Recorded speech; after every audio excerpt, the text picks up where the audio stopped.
Sweet Talk is a weekly 20-minute podcast brought to you by the Continuing Education Workforce Training Division of Idaho State University's College of Technology. This podcast is part of our continuing outreach efforts, and the format is conversation. We're having conversations with businesses, professionals, entrepreneurs, community agencies, and in all cases, difference makers. You can find us on Apple Podcasts, Spotify, and SoundCloud. So subscribe today. Take 20 minutes and hear from people living in your community who are making a difference in your community. It's time to get started with Sweet Talk. Hello, everyone. This is Jason Batalden, the Assistant Director here at Continuing Education Workforce Training at Idaho State University. And Paul, how are you today? Fine, Jason. How are you doing? You know what? I'm not doing too bad today. It's a nice day. It'd probably be hot, but it's summer, so it's kind of supposed to be. Yeah. But today, as of this recording, it's Friday today. Yep. So we're leading into the weekend, and which is always a plus. I'm kind of looking forward to that. Yes. It's a great nice Friday morning, and this is a great time to do a podcast recording because we're all kind of up. Right. Well, and here's the other thing. I want to throw a plug in. Ready?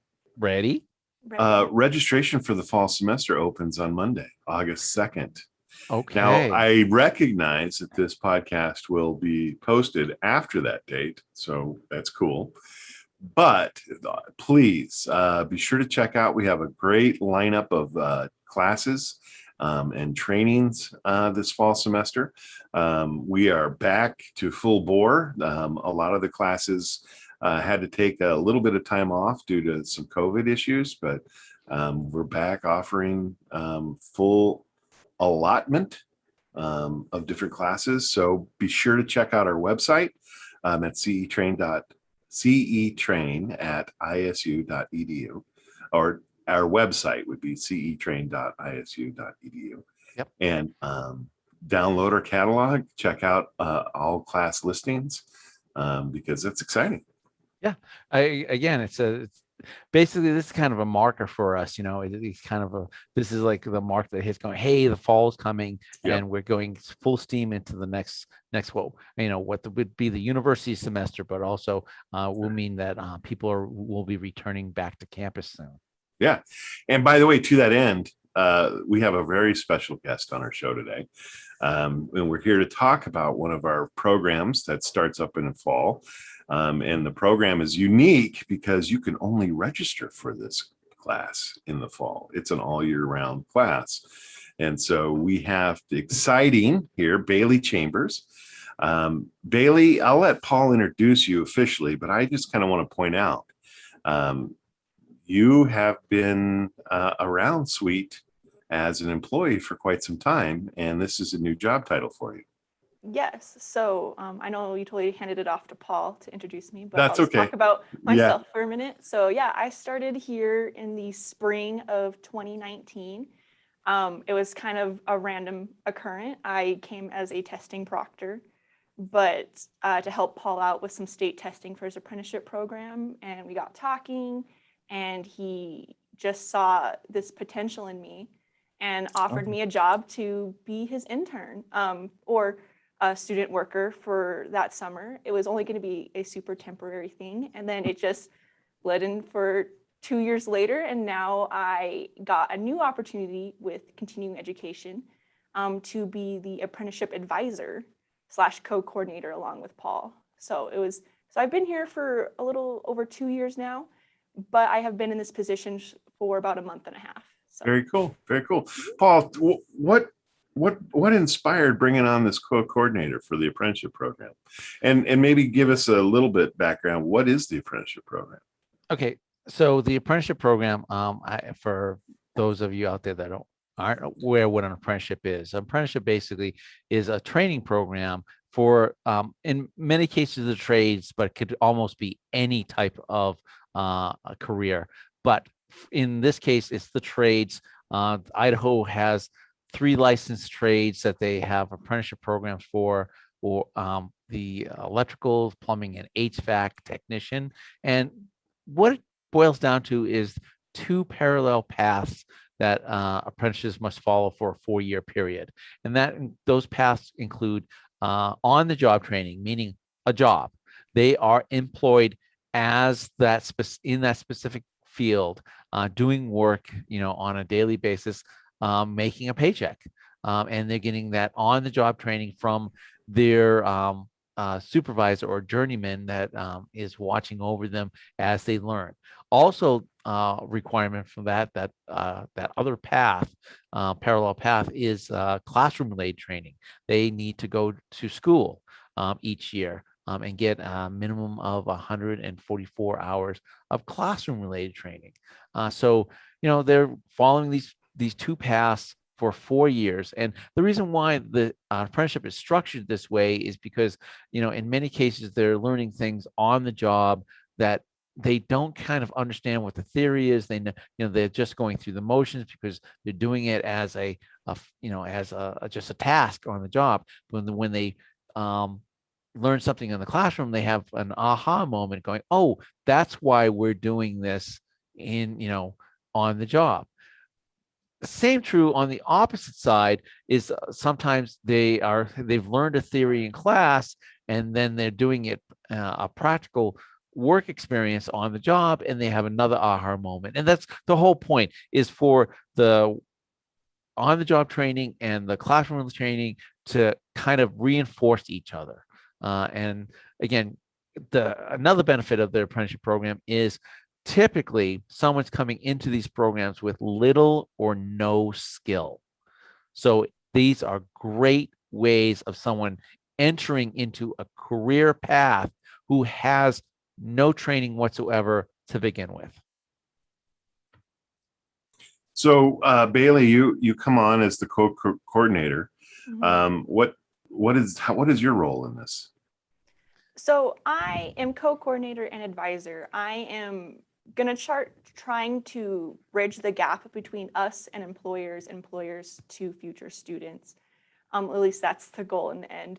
I want employers to know who we are. And so if they are looking for future employees, they can contact us and hopefully we can find someone for them. And we're also hoping to outreach to future students, let them know what our program is about.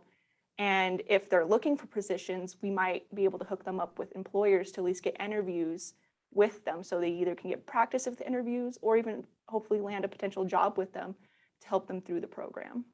And so that's my position, is I'm helping bridge that gap between everyone. Well, and the reality is, and I think both you and Paul can speak to this, but the demand for skilled, qualified, and capable workers in the trades has been increasing. Maybe I'm exaggerating a little bit here, Paul, but exponentially over the last few years. Yeah, the construction industry as a whole has kind of blown up over the last couple of years, and the demand is far outweighing the workforce that is out there that can meet it. In fact, there's a tremendous shortage of workers in all these fields currently, and so we have a great demand from employers for the training of the three fields. And we're just trying to meet that demand. And hopefully, part of the reason why we brought Bailey on is it's a grant position. Also, I just want to mention that it's a grant position, and we're trying to fulfill, trying to increase numbers, and that's the whole point, is increasing the number of people in these programs so that they can satisfy the need that industry has. But the importance of Bailey's position is to create relationships with the employers so that we can not only get more people into the program, but hopefully have more people who successfully complete the program. That's right. Well, and I think the demand, in the trade business, and the more the demand as the work has increased and the need for more employees has increased, you have also adapted the program to kind of help meet that need, right? There's a online component to this that is available when necessary. Yeah. So we started this, and I want to emphasize this. that we started streaming the lectures live pre-COVID, meaning we did this before COVID happened. We were, for 2 years, we had been doing streaming the lectures live, because we know that, again, these gentlemen or women who are working out in the field are working out in the field. And sometimes it was difficult for them to come off of a job site, prepare, get something to eat, Sure. or meet household obligations and get into the classroom in a timely manner. So we said, hey, let's stream these lectures live so that they can participate in class at their home, which is, I can tell you right now, it has significantly increased attendance in the class. The overall commitment to be there live has increased substantially in the last couple of years, because it's easier for us, our students who are working day to day. Now they can get off of their job site, go home, eat dinner, and just participate in their class. And that again, it's a benefit for us because it increases our success rate in the program, but it also, it's less of a burden on a student who's already, has that commitment of full-time job and family and all the other things that go on in their lives. I got to think, Bailey, when you're talking to potential employers, that component of our program, and dare I say, Paul, it's got to be a little bit unique. I don't know of anyone else in the state that's offering that. But I got to say, Bailey, when you go talk to employers, that's probably a nice selling point too, right? That in those times of emergency, they can accommodate, help their employees accommodate sometimes a demanding schedule. Yeah, so it helps both employer and employee in that sense of, well, if the employer needs him for 30 extra minutes, he's able to hold him for that 30 extra minutes instead of him like, oh, I have to leave right now, even though we're almost done, to attend class and still make it here, not be late and disturb class that way. Well, this way he can just go home, they can just go home, watch the lecture, and still be able to get that knowledge they need for their studies, instead of like, well, I have to, or they don't also have to choose between school and their job. Because a lot of times they'll choose they'll choose their job because it's money. They need the money to support themselves, support their family. And it's just another route for them to take that they can do both. So they can still work, make their money, and attend class that they have to attend to finish their 4 years and hopefully take their journeyman in the end. Yeah. It just helps give them some buffer room to still achieve everything they need to do in their lives. Also, I want to point out that a lot of the even though we're in Idaho, a lot of the employers contract out of state, and sometimes in different time zones. Now, not only do we stream the lectures live, but we also record those lectures. So even though a student, for number one, the student may not be able to attend class on a regular time because they're just in a different time zone, or it's a circumstance because they're away, they don't have the ability to be there at classroom time. They can actually watch those lectures from the instructors later on, and number one, get the information that they need for their weekly assignments, but also fulfill their classroom requirements for the number of hours that they need for classroom time. I got to tell you that it to me is just a really incredible option and opportunity that we have available to us here at CEWT here at ISU. And Paul, I got to give you credit to you and your team. You guys, you folks came up with this idea, pre-COVID, and boy, during COVID, this really made a big difference in your program. It made the transition a lot easier. Like, I was talking to my parents and they were like, how is this going to affect your job? I'm like, it doesn't. Because yes, I was going to work from home, but my actual job working with the students, even when I was a student worker, it didn't affect it. It was, they still were able to attend their classes. We still held live sessions and we still recorded the lectures. So no matter if the students could or could not attend because of work, they still had options. They didn't have to stop attending their school. They didn't have to put their education on hold like a lot of other programs probably had to do. They were still able to go from point A to point B without any hesitation, without stopping, besides not coming to in-person classes anymore. But COVID didn't really affect us too hard besides just the in-person part, but we were set up pre-COVID way better than some of even my college classes to go online. Yeah, and I want to also stress what another thing that Bailey indicated is we're not just online. Prior to COVID, and hopefully this fall, it's a hybrid class. So we have a live face-to-face classroom going on as they're streaming the lectures. So students that feel that they're better learners, or they have a better they feel that they're more confident in learning the material being in the same classroom as an instructor, that is an option as well. So it's not that we're just online and we're just streaming. We do have a classroom and the instructors there every week lecturing from that classroom, and students are definitely invited to participate in the live classroom environment as well. Well, and there's some benefits, right? I think we recognize too that we all learn different ways, and so having those classes recorded not only gives the opportunity to participate in the live the live class, sit in that classroom, share ideas and thoughts and ask questions. But then later during the week, with that recording available, you can kind of go back through it, and as issues come up, or you can always have a reference point. I mean, to me, I'll use the word that everyone uses during COVID, but having this program set up to accommodate that particular way to help people learn, to help employers keep their employees. Because you put a lot of time and energy into developing somebody in hopes that they will become a journeyman. And you would hate to have the academics get in the way of that process. And I got to say, Paul, way to pivot. Right? That's the COVID word. We pivoted and transitioned, that was a really benefit. Oh, Paul checked out on us. So okay. I don't know what happened. So Bailey, we'll let Paul jump back in, but we're not going to lose this conversation.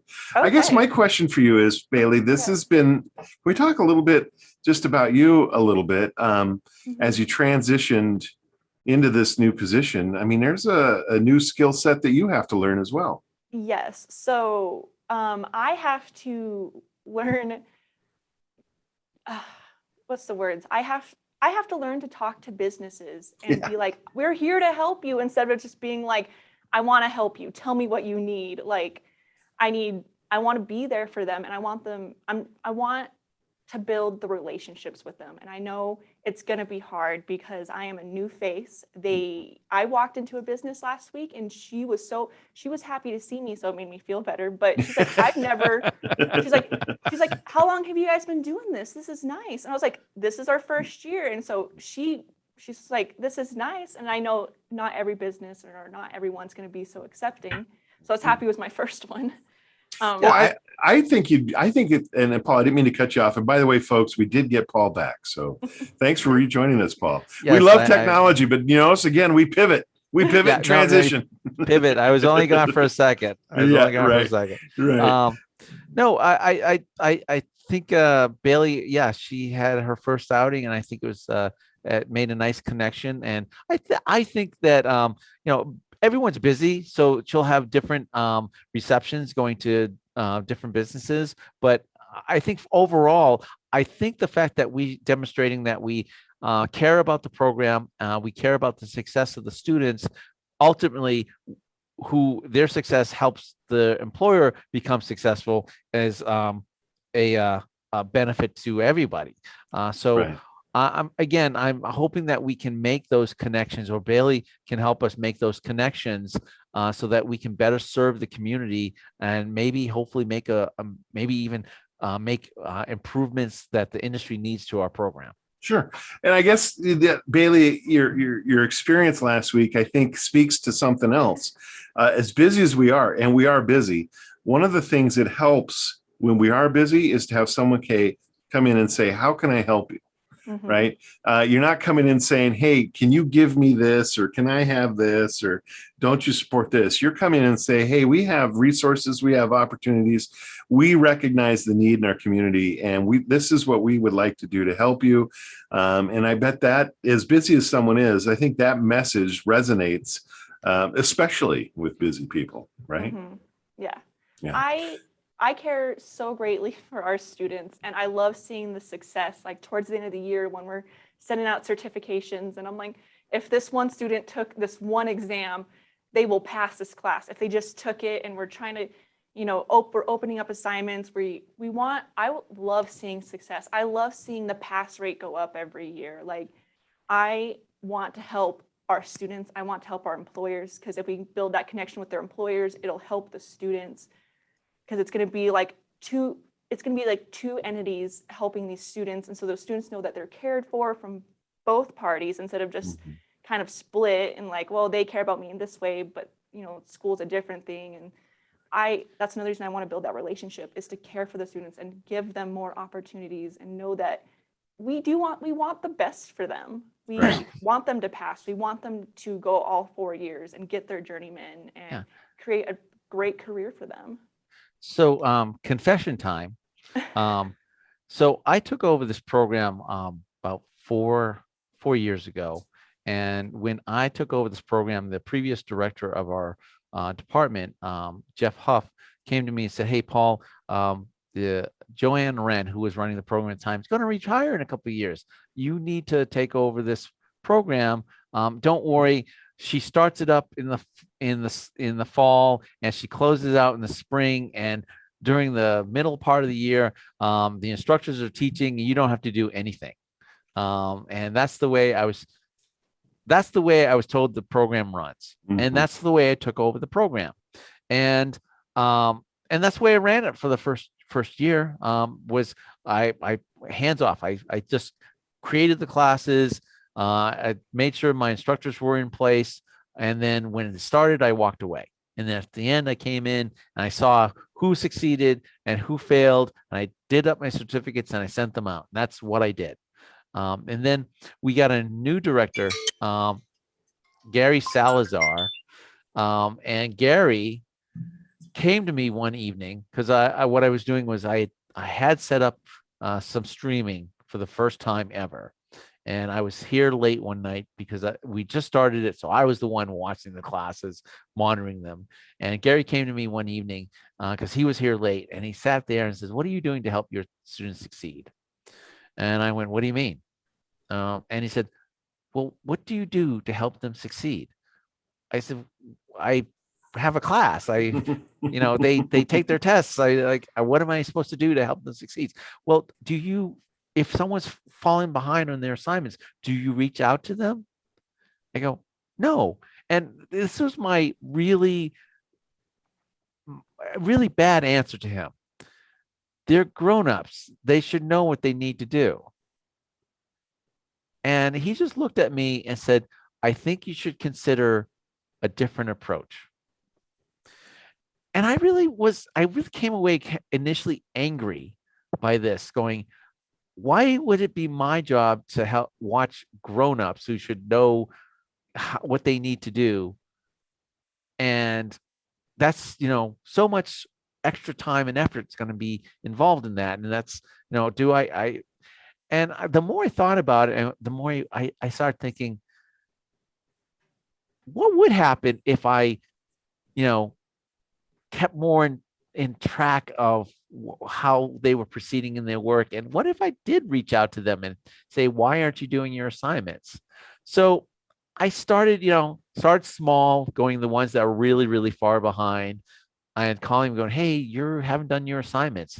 And they would, tell me whatever excuse it is. And, every excuse is valid, because it's a different person in a different life.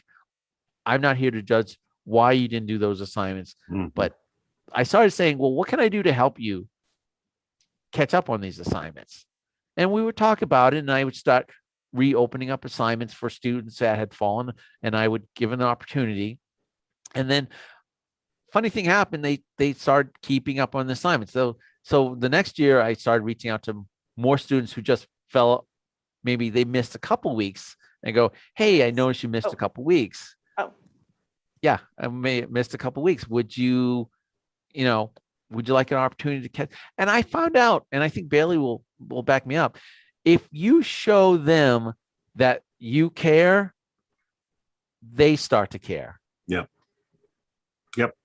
Yep. And I think, and that's kind of where, I mean, I know the timer went off, but I think that's a great point we want to end up is, I think speaking, having come into that after that transition has happened, I think, we've seen the benefits of that. We, as a department as a whole, as a apprenticeship program team, right? You and Bailey both, and your instructors.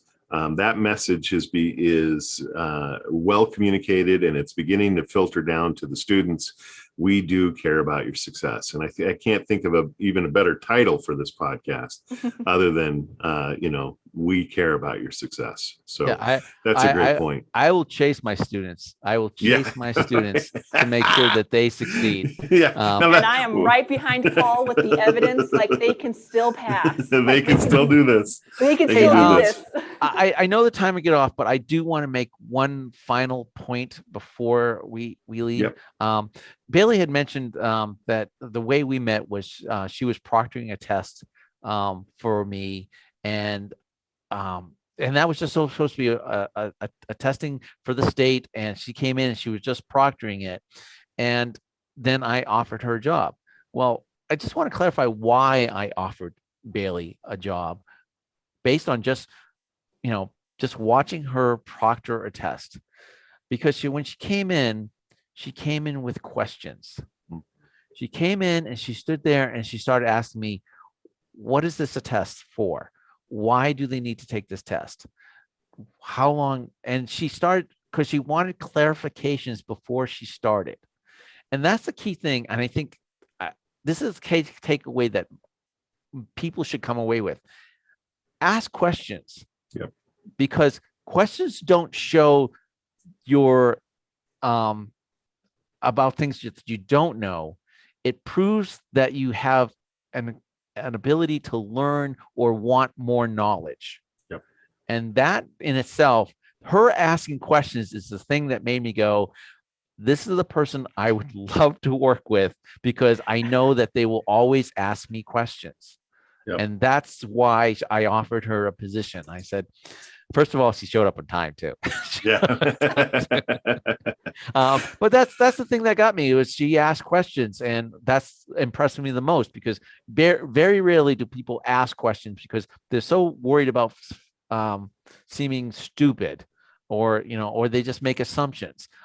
Really, that's the thing that got me, was her asking questions. Right on.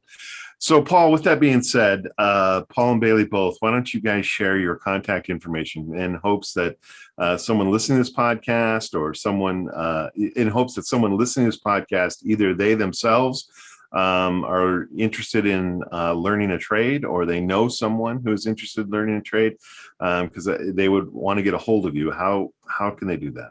Okay, I'll go first. So if you want to email me, you can email me at pdickey, PDICKEY, at isu.edu. And you can give me a call. My office line is 208-282-1077. Oh, and if you're a student, you actually get my cell number, because I make myself available to my students 24/7. Right on. And if you want to email me, my email is just baileychambers@isu.edu. It's BAILEYCHAMBERS @isu.edu. And then my office phone is going to be 208-282-3384. Very cool. Very cool. You guys, thank you for being on the show today. And as always, please reach out to us here at Continuing Education Workforce Training, and let us know what we can do to help you be successful, right?